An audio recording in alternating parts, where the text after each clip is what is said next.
Hello friends, welcome to real life story. और मैं हूँ स्टोरी राइटर और नैरेटर प्रीति। और आज की कहानी है गर्म बहू को गर्म रोटी खाने का हक। अगर आपको स्टोरी अच्छी लगे तो वीडियो को लाइक कर दीजिएगा। साक्षी बहू, कहाँ रह गई हो? तुम्हारे पापा जी के रात के खाने का समय हो गया है। 9 बज गए हैं और तुम्हारे पापा जी ने हाथ मुंह भी धो लिए हैं। अब तुम जल्दी से आकर उनके लिए गर्म रोटियां सेक दो। तुम्हें तो पता ही है, अगर उन्हें समय से खाना नहीं मिलता है तो पापा जी बहुत गुस्सा हो जाते हैं। साक्षी की सास रेखा जी ने कहा। साक्षी की शादी 3 साल पहले सूरज के साथ हुई थी और शादी के 2 साल बाद उसे आन्या की मम्मी बनने का सौभाग्य प्राप्त हुआ।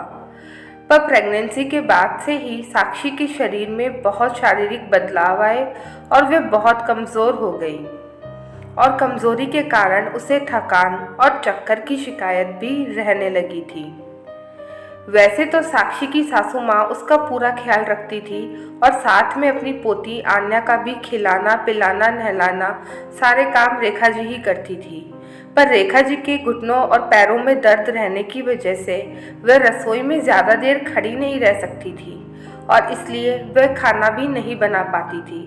इसलिए रसोई घर की सारी जिम्मेदारी साक्षी के ऊपर ही थी। साक्षी घर में सभी को पतली पतली गर्म रोटियां बनाकर खिलाती थी, पर जैसे ही सब खाना खाने बैठते आन्या रोना शुरू कर देती थी।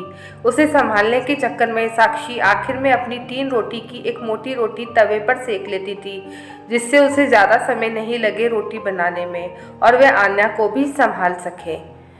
अगले दिन रेखा जी ने अपनी बहू साक्षी से कहा, साक्षी, कल तुम्हारी मौसी सास आ रही है अपने परिवार के साथ, उनके लिए तुम अच्छे से खाने की व्यवस्था करना। तब साक्षी ने कहा, जी मम्मी जी, आप मुझे बता दीजिए उन्हें क्या पसंद है, मैं वो ही बना लूँगी। अगले दिन मौसी जी उनके घर आई और साक्षी ने अच्छे से उनकी आवभगत की और मौसी जी ने रेखा जी से उनकी बहू के गुणों की तारीफ भी की। मौसी जी दोपहर से ही साक्षी के कामों को गौर से देख रही थी और महसूस कर रही थी कि साक्षी हर काम बेहतर ढंग से कर रही है और उन्हें साक्षी के काम के प्रति यह व्यवहार बहुत भा गया। रात को साक्षी ने मौसी जी की पसंदीदा समझी मलाई कोफ्ता बनाई और जब सब खाना खा चुके थे और साक्षी अपने लिए रोटी सेक रही थी, तब मौसी जी ने कहा, अब बहू तुम बैठो खाना खाने, मैं तुम्हारे लिए गरम रोटी सेक कर लाती हूँ।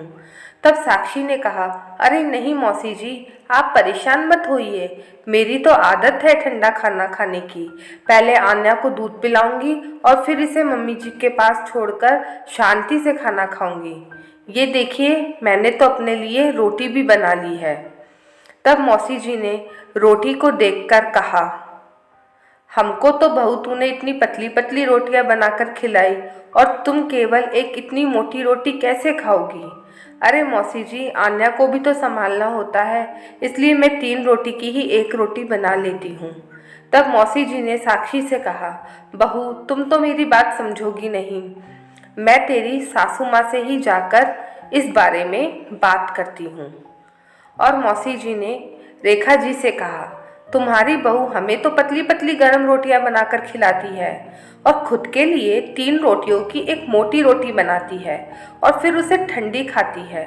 रेखा, यह तो हम बहू के साथ न्याय नहीं हो रहा है ना?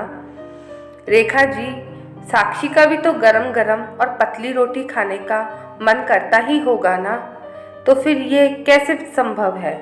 तब रेखा जी बोली, जी मैंने तो कभी इस बात पर गौर ही नहीं किया कि वह ठंडा खाना खाती है, पर जी ये मुझसे गलती हुई है और अब कल से मैं इसका ज़रूर ध्यान रखूंगी। जी आप सच कह रही हैं, ये तो हम सास अपनी बहू के साथ गलत ही करते हैं। सारे परिवार को बहू गरम गरम खाना खिलाती है और जब उसकी बारी आती है खाना खाने की, तब उस पर कोई ध्यान ही नहीं देता है और उसे ठंडा खाना ही नसीब होता है। पर अब से मैं मेरी बहू के साथ ऐसा अन्याय नहीं करूँगी। अगले दिन जब सबने रात का खाना खा लिया, तब रेखा जी ने अपने बेटे सूरज को रसोई में बुलाया और साक्षी को खाना खाने के लिए बोला और आन्या को ससुर जी को संभालने के लिए दिया। उसके बाद रेखा जी ने पैरों में दर्द के कारण नीचे बैठकर रोटियां बेली और बेटे सूरज को रोटी सेकने के लिए कहा। सूरज रोटी सेक तो रहा था, पर रोटियां थोड़ी सी जल रही थी।